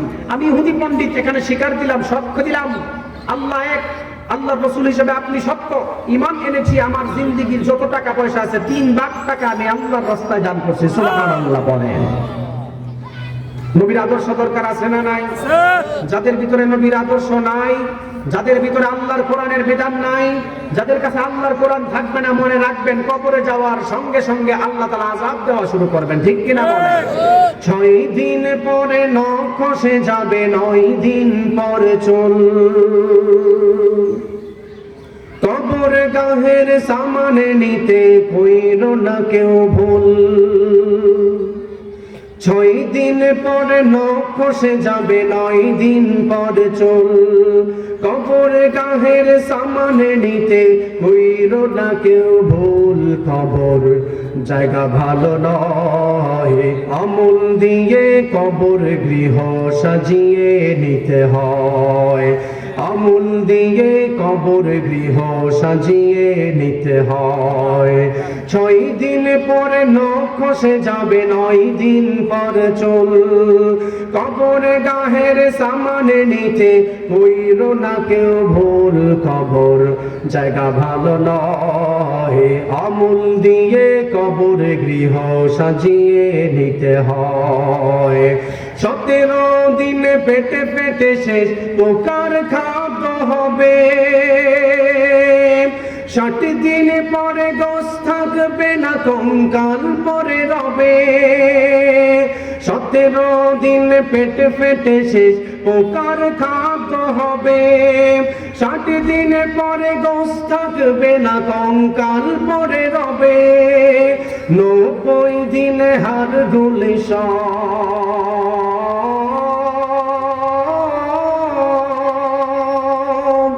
90 দিনে হাড় গুলি সব আলাদা হয়ে রয়। খবর জায়গা ভালো নয়, আমূল দিয়ে কবর গৃহ সাজিয়ে নিতে হয়। দেহের চেয়ে অহম বড়, লোভ লালসার পাহাড়। হিংসায় জ্বলে বিবেক তোমার, নফসের কালো আহার। দেহের চেয়ে অহম বড়, লোভ লালসার পাহাড়। হিংসায় জ্বলে বিবেক হলো নফসের কালো আহার। আমান কারণ সবারই এই, আমান কারণ সবারই এই পরিণতি পরিচয়। খবর জায়গা ভালো নয়, আমূল দিয়ে কবর গৃহ সাজিয়ে নিতে হয়। ঠিক কিনা? কোরআন সারা পৃথিবীর সবচাইতে দামি হওয়ার 1 নম্বর কারণ হচ্ছে কোরআন is a book that is most read in this world. সবচাইতে বেশি তেলাওয়াত করা হয়।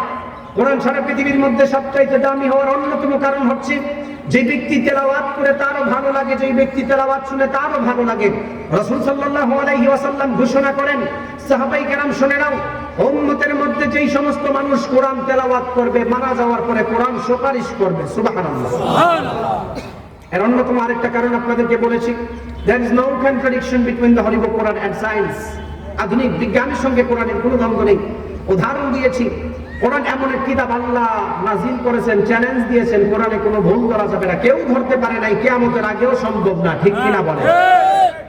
রাসূল সাল্লাল্লাহু আলাইহি ওয়াসাল্লাম বলেন, সাহাবায়ে কেরাম শোনো, ইউশিকু আন ইয়াতিয়া আলান নাসি জামান, এমন একটা জামানার মধ্যে উম্মত উপনীত হবে যেই জামানার মধ্যে লা ইয়াবকা মিনাল ইসলামি ইল্লা ইসমুহু, ইসলাম শুধু নামে থাকবে, ইসলাম কাজে থাকবে না। আছে না নাই? ইসলাম শুধু নামে আছে, কাজে নাই।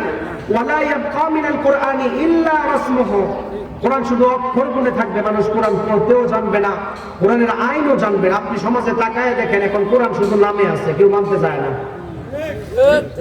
বিশ্বনবী সাল্লাল্লাহু আলাইহি ওয়াসাল্লাম বললেন, ইউশিকু আন ইয়াতিয়া আলান নাসি জামান, এমন একটা জামানার মধ্যে উম্মতগুলি উপনীত হয়ে যাবে যেই জামানার মধ্যে লা ইয়াবকা মিনাল ইসলামি ইল্লা ইসমুহু, ইসলাম শুধু নামে থাকবে, মানুষ ইসলাম কাজের মধ্যে মানবে না। আপনি তাকায় দেখবেন, আমাদের সমাজের কিছু মানুষ আছে ইসলামকে শুধু মসজিদের মধ্যে ঢুকায়া রাখতে চায়, ইসলামটাকে সমাজে বের করতে চায় না। এমন মানুষ আছে না নাই? আল্লাহর নবী বললেন, শেষ জামানার মধ্যে লা ইয়াবকা মিনাল কুরআনি ইল্লা রাসমুহু, কোরআন শুধু নামে থাকবে, মানুষ কোরআনের অক্ষরগুলি থাকবে। আপনি সমাজের মধ্যে তাকায় দেখেন, আমাদের সমাজের মানুষ নিজেকে হাজী সাহেব দাবি করে, আমাদের সমাজের অনেক মানুষ নিজেকে গাজী সাহেব মনে করে, আলহাজ টাইটেল লাগায়, ঠিক মতো নামাজ পড়ে না। আমাদের সমাজের কিছু মানুষ আছে হাজী সাহেব হওয়ার পরেও সমাজের মধ্যে অত্যাচার করে, এমন আছে না নাই? প্রথম কাতারে নামাজ পড়ে, বের হয়ে সুদের কারবার করে, একমাত্র কোরআন না জানার কারণে। প্রথম কাতারে নামাজ পড়ে, বের হওয়ার পরে সমাজের মধ্যে সবচাইতে বড় জুলুমবাজের কাজ করে, এমন আছে না নাই? বিশ্বনবী সাল্লাল্লাহু আলাইহি ওয়াসাল্লাম বুখারীর বর্ণনায় সাহাবায়ে কেরামদেরকে জানালেন, আতাদরুনা মানিল মুফলিস, সাহাবায়ে কেরাম বলো তো দেখি, দুনিয়া এবং আখিরাতের মধ্যে সবচাইতে গরীব কারা? আল্লাহর নবীর সাহাবায়ে কেরাম বলল, আল মুফলিসু ফিনা মান লা দিরহাম লাহু ওয়ালা মাতাম। ওগো আল্লাহর নবী, যাদের কাছে টাকা পয়সা নাই তারাই হলো সবচাইতে গরীব। আমি যদি আপনাদেরকে প্রশ্ন করি, আপনাদের কাপাসিয়া উপজেলার মধ্যে সবচাইতে গরীব কারা? আপনারা বলবেন, ও হুজুর, আমাদের এই চৌরাস্তার মধ্যে যারা ভিক্ষা করে ঠিকমতো খাবার খায় না তারাই সবচাইতে গরীব। ঠিক কিনা? আপনারা যেই জবাব দিবেন, এই জবাবটা সাহাবায়ে কেরাম 1000 বছর আগে দিয়েছেন। নবী প্রশ্ন করেন, আতাদরুনা মানিল মুফলিস, সাহাবাই কেরাম বলো তো দেখি দুনিয়া এবং আখিরাতে গরিবকে? সাহাবাই কেরাম বলেন আল মুফলিসু ফিনা মাল্লা দিরহাম লাহু ওয়ালা মাতা। ইয়া রাসূলুল্লাহ, যাদের কাছে টাকা নাই তারাই গরিব। নবী বললেন তোমাদের জবাব হয় না। এমন একটা ভয়ঙ্কর হাদিস, এটা শুনলে আপনার গা শিরি উঠবে, একদম ঠান্ডা হয়ে যাবে। সাহাবাই কেরাম থেকে যখন এই জবাব দিলেন, সাহাবাই কেরামকে আমার নবী বললেন ইয়া রাসূলুল্লাহ, আপনি সুন্দর করে জানায় দেন দুনিয়া এবং আখিরাতের মধ্যে গরিব কারা। আল্লাহর নবী বলল ইন্নাল মুফলিসা মিন উম্মতি মান ইয়াতি ইয়াউমাল কিয়ামাতি বিসালাতিন ওয়া যাকাতিন ওয়া সিয়ামিন। সাহাবাই কেরাম আমার উম্মতের মধ্যে যেই সমস্ত উম্মতগুলি দুনিয়ার মধ্যে নামাজ পড়েছে, রোজা রেখেছে, হজ করেছে, সবকিছু করেছে, মারা যাওয়ার পরে বিরাট বড় পাহাড় সম পরিমাণ আমল নামা নিয়ে আল্লাহর কাঠগড়ায় দাঁড়িয়েছিল, কিন্তু হাজী সাহেব হজ করার পরে আপন ভাইয়ের জায়গা নিজের নামে লেখার কারণে আল্লাহর কাঠগড়ায় শূন্য হয়ে যাবে। গাজী সাহেব নিজের নাম সমাজের মধ্যে প্রকাশ করার জন্য সবকিছু করেছে, ইবাদত নিয়ে আল্লাহর কাছে দাঁড়াবে, নাম কামানোর জন্য যারা ইবাদত করে আল্লাহ খালি ভাবে তাদেরকে জাহান্নামে ঢুকাবে। সমাজের কিছু মানুষ আছে রোজা রাখেন লোক দেখানো রোজা, সমাজের কিছু মানুষ আছে লোক দেখানো যাকাত দেয়, এমন আছে না নাই? আমার কথা কি খারাপ লাগতেছে আপনাদের? লোক দেখানো যাকাত। নবী বলেন নামাজ পড়বে কিন্তু জুলুমের সাথে লিপ্ত। ওয়া কাযা হাযা ওয়া আকালা মালা হাযা, হাদিসের শেষ অংশ। জুলুম করার কারণে হাজী সাহেব সেদিন আমল নামা খালি হওয়ার পরে জাহান্নামে যাবে। এটা হচ্ছে সবচেয়ে বড়। কিছু মানুষ সমাজে যাকাত দেয় মানুষকে দেখানোর জন্য। আমাদের সমাজের যাকাত ব্যবস্থাটাকে নষ্ট করছে আমাদের মতো মুসলিমরা। ইসলামী যাকাত দেওয়ার সিস্টেম হচ্ছে আপনার কাছে 5 লাখ টাকা যাকাত আসছে, আপনি যাকাত দিবেন, 5 লাখ টাকা যাকাত দিয়ে যে কোনো 2-3টা ফ্যামিলিকে আপনি স্ট্রাগল করেন। কিন্তু আমাদের ইচ্ছা কি জানেন? আমরা চিন্তা করি 5 লাখ টাকা যাকাত আসছে, নিজেকে মিয়া সাহেব জাহির করার দরকার, খান সাহেব জাহির করার দরকার। 5 লাখ টাকার শাড়ি কিনে কেনার পরে মাইকিং করে অমুক সাহেবের বাড়িতে শাড়ি দিলে, এমন আছে না নাই? এগুলো ঠিক না। আপনি যাকাত দিবেন কিভাবে আমি বলে যাই। 5 লাখ টাকা যাকাত আসছে, আপনার যদি মনে করেন সত্যিকারের খালিস নিয়ত থাকে 5টা অটো কিনেন 1 লাখ টাকা করে, গরিব ছেলেদেরকে ধরায় দেন, আগামী বছর এই ছেলে আর যাকাত খাইতে আসবে না, ঠিক কিনা বলেন? আমাদের নিজস্ব কারণেই মুসলিমের এক ঘরে 5 তলা বিল্ডিং, আরেক ঘরে ঝড়ের ঘর। আমাদের নিজস্ব কারণেই মুসলিমরা গরিব। বাংলাদেশের মুসলমানদের এত পরিমাণ টাকা ঠিক মতো যাকাত দিলে এক ঘর বিল্ডিং হয়, আরেক ঘর ঝড়ের ঘর হয়, এটা হওয়া সম্ভব না। সবাই যদি ঠিক মতো যাকাত দিত। নবী বলেন উম্মত ধ্বংস হওয়ার অন্যতম আরেকটি কারণ হচ্ছে কোরআন শিক্ষা থাকবে না, অন্যতম কারণ হচ্ছে ওয়াজ যাকাতু মাগরামা। সাহাবায়ে কেরাম শুনো শেষ জামানার উম্মত যাকাতকে জরিমানা মনে করবে, এমন আছে না নাই? আমি কেন বললাম? ইসলাম শিক্ষার সাথে যে কোনো শিক্ষা ব্যবস্থার সাথে কোরআন হাদিসের সম্পর্ক না থাকলে ওই শিক্ষা ব্যবস্থা আপনাকে আল্লাহর কাঠগড়া থেকে বাঁচাতে পারবে না। তো চিন্তা করেন 10 লাখ টাকা যাকাত আসলে আপনি যে 3 লাখ টাকা যাকাতে শাড়ি দেন আর 7 লাখ টাকা নিজের ব্যাংকে রাখেন, আপনি বলেন তো দেখি আল্লাহ যে 1450 বছর আগে আয়াত নাজিল করছেন এই আয়াতের বিধান এখনো আছে না নাই? আমার মনে হয় গাজীপুর কাপাসিয়াতে এটা নাই, সারা পৃথিবীতে।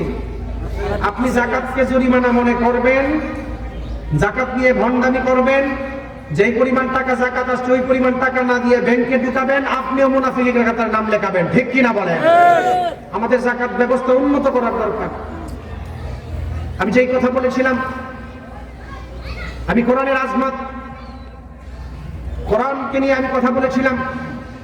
সারা পৃথিবীর মধ্যে কোরআন অন্যান্য ধর্ম বইয়ের চাইতে সবচাইতে দামি হওয়ার অন্যতম আরেকটি শেষ কারণ হচ্ছে আপনি সারা পৃথিবী খুঁজে ওল্ড টেস্টামেন্টের একটা হাফেজ খুঁজে পাবেন না। সারা পৃথিবী খুঁজলে আপনি 1000-এর মধ্যে একটাও নিউ টেস্টামেন্টের হাফেজ খুঁজে পাবেন না। বাইবেল জিন্দাবেস্তা গীতার হাফেজ খুব কম পাবেন, পাইলেও একজন সারা পৃথিবী জুড়ে।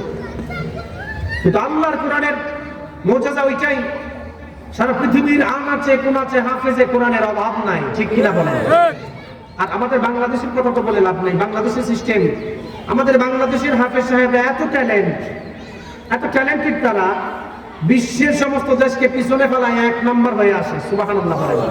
আমাদের বাংলাদেশের হাফেজ সাহেব, আমরা দাবি জানাই বাংলাদেশের যে কোনো আন্তর্জাতিক খেলা হলে তাদেরকে সংবর্ধনা দেওয়া হয়। জীবনে বিশ্বকাপ জিততে পারে নাই, তাদের কোনো টাকা খরচ করা হয়েছে।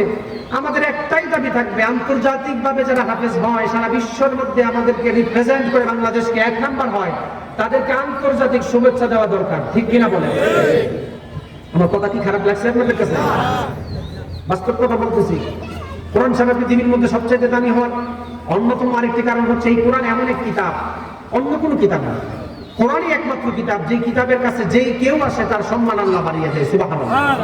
কোরআনের কাছে কাঠ আসার কারণে রিহালের দাম বেড়েছে। যেই কাঠ আপনার পায়ে লাগে আপনি সম্মান জানান না, কিন্তু রিহাল পায়ে লাগালে সম্মান জানায় কি জানায় না? কোরআনের কাছে কাপড় আসার কারণে কাপড়ের সম্মান বাড়াইছেন কে? সারাদিন আপনি পাঞ্জাবি পরেন, ব্লেজার করতেছেন, যে কোনো কাপড় পায়ে পড়লে এটাকে তুলে আপনি বুকে লাগান না, কিন্তু কোরআনের গিলাফ হওয়ার কারণে এই কাপড় 100 টাকা গজের কাপড় আপনি পরেন, 500 টাকা গজের কাপড় আপনি পরেন, তাকে সম্মান জানান না, কিন্তু কোরআনের কাপড়টা 10 টাকা গজের হোক তাকে সম্মান জানায় কি জানায় না? আমার প্রশ্ন হচ্ছে, কোরআনের কাছে কোনো কাপড় আসলে কাপড়ের সম্মান বেড়ে যায়, কোরআনের কাছে কাঠ আসলে কাঠের সম্মান বেড়ে যায়, কোরআনের কাছে লোহা আসলে লোহার সম্মানও বেড়ে যায়।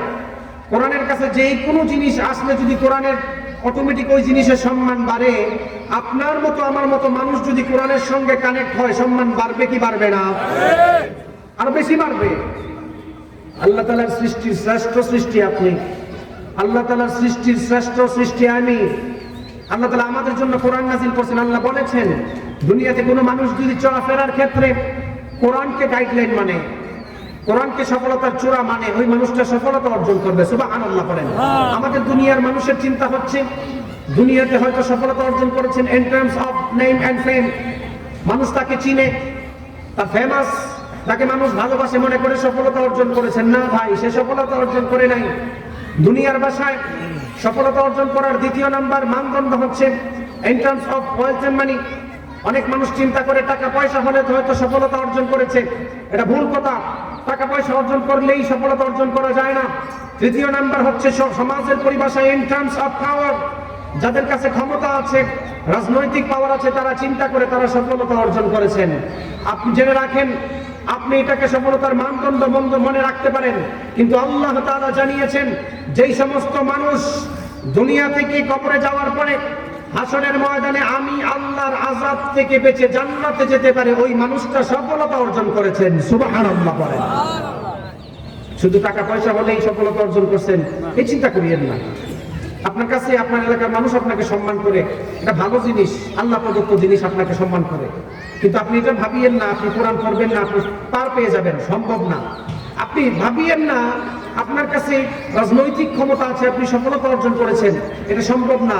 মনে রাখবেন, আল্লাহ যাদেরকে ছাড় দেয় তারাই সফলতা অর্জন করে। ঠিক কিনা বলেন? হাদিসের মধ্যে হিসাবের সঙ্গে নিকাশ শাব্দিক ব্যবহার করা হয়েছে। যারা হাদিস পড়ে তারা বুঝবেন হিসাব এবং নিকাশ। হিসাব কাকে বলা হয়? মনে করেন একজনের কাছে একজন 20,000 টাকা পায়,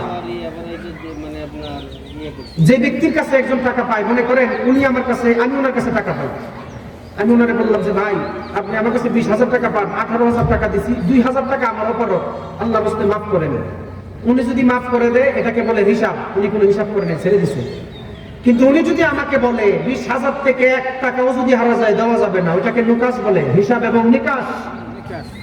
হাদিসের পরিভাষায় কোন বান্দা যদি আল্লাহর কাঠগড়ায় দাঁড়ায়, যত বড় ওলি হোক সে পার পাবে না। কোন বান্দা যদি আল্লাহর কাঠগড়ায় দাঁড়িয়ে যায়, আল্লাহ যদি হিসাবের সঙ্গে নিকাশ করে, আল্লাহ যদি হিসাব করে যে বান্দা ঠিক মতো নামাজ পড়ে, ঈমান আছে, আচ্ছা ঠিক আছে যা করে জান্নাত দিলাম, কোনো সমস্যা আছে?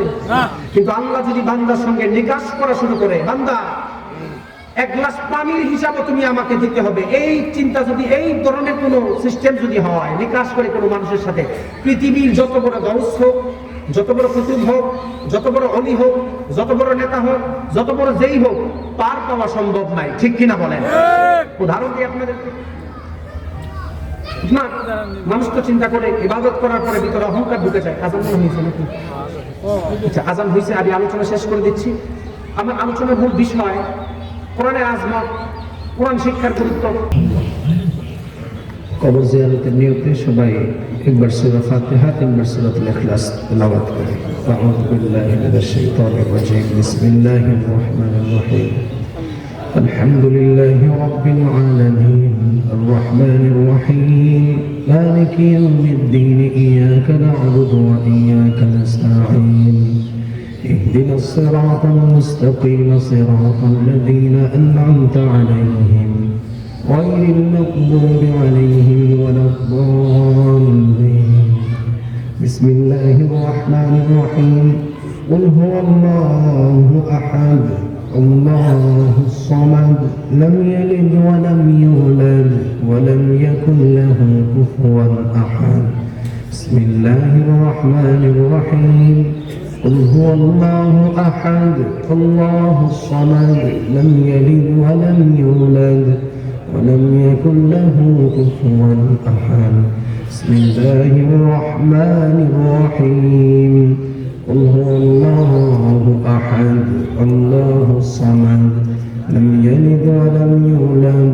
ولم يكن له كفوا أحد اللهم صل على محمد وعلى آل محمد كما صليت على إبراهيم وعلى آل إبراهيم إنك حميد مجيد اللهم بارك على محمد وعلى آل محمد كما باركت على إبراهيم وعلى آل إبراهيم إنك حميد مجيد الحمد لله رب العالمين والصلاة والسلام على سيد المرسلين ربنا ظلمنا أنفسنا وإن لم تغفر لنا وترحمنا لنكونن من الخاسرين رب ارحمهما كما ربياني صغيرا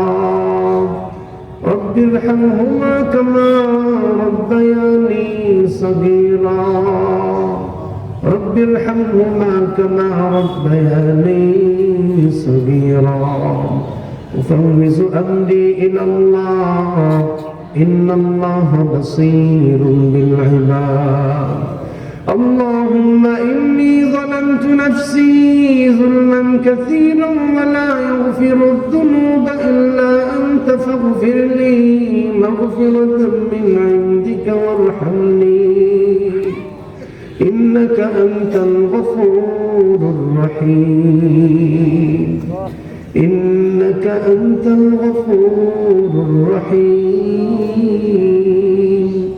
আয় রব্বুল আলামিন ইয়া আল্লাহ জিন্দেগীর সমস্ত সগীরা কবিরা সব গুনার উপর তওবা করলাম আয় আল্লাহ অনেক মুরব্বী যুবক ভাইদেরকে নিয়ে হাত তুলেছি আয় আল্লাহ অনেক আলেম ওলামাদেরকে নিয়ে হাত তুলেছি আমাদের জিন্দেগীর সমস্ত গুনাহগুলি মাফ করে দাও আয় রব্বুল আলামিন ইয়া আল্লাহ জিন্দেগীর জানা অজানা সমস্ত সগীরা কবিরা সব গুনার উপর তওবা করলাম আয় আল্লাহ মৃত্যুর আগ পর্যন্ত এই তওবার উপর অটল থাকার তৌফিক দান করো আয় রব্বুল আলামিন ইয়া আল্লাহ যারা হাত তুলেছি আয় আল্লাহ কে কোন পেরেশানি নিয়ে হাত তুলেছি তুমি জানো আয় আল্লাহ কে কোন অভাব অনটন নিয়ে তোমার শাহী দরবারে হাত তুলেছে তুমি জানো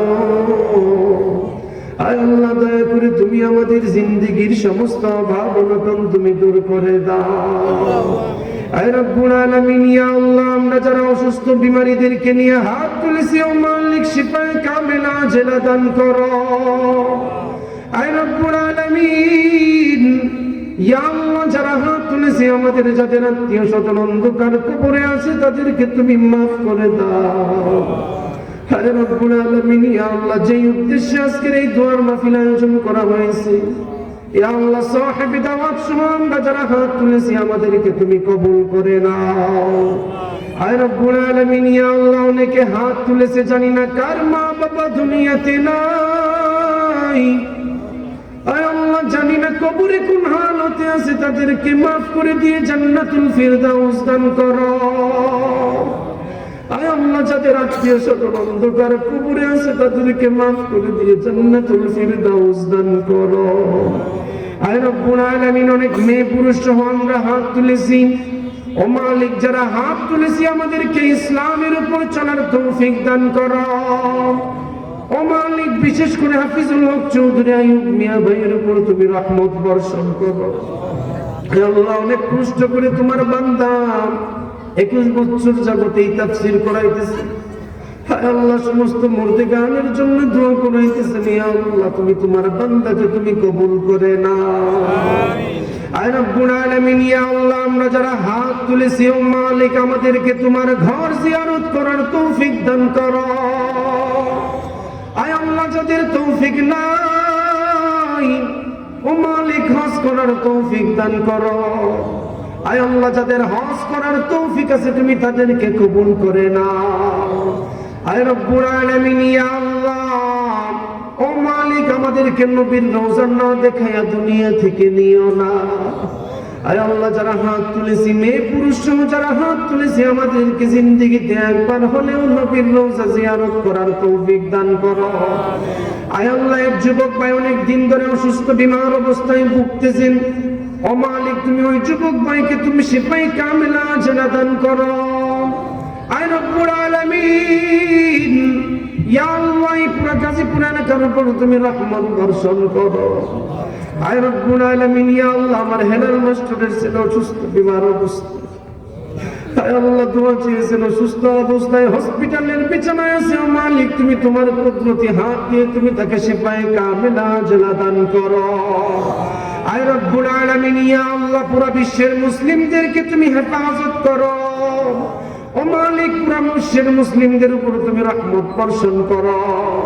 আয় রব্বুল আলামিন, ইয়া আল্লাহ, আজকের এই ওয়াজ ও দোয়ার মাহফিল থেকে সাহেবে দাওয়াত সময় এখানে যারা হাত তুলেছি, আমাদের পক্ষ থেকে লাখ কোটি দরুদ সালাম মায়ের নবী রাহমাতুল লিল আলামিনের দরবারে তুমি পৌঁছায়া দাও।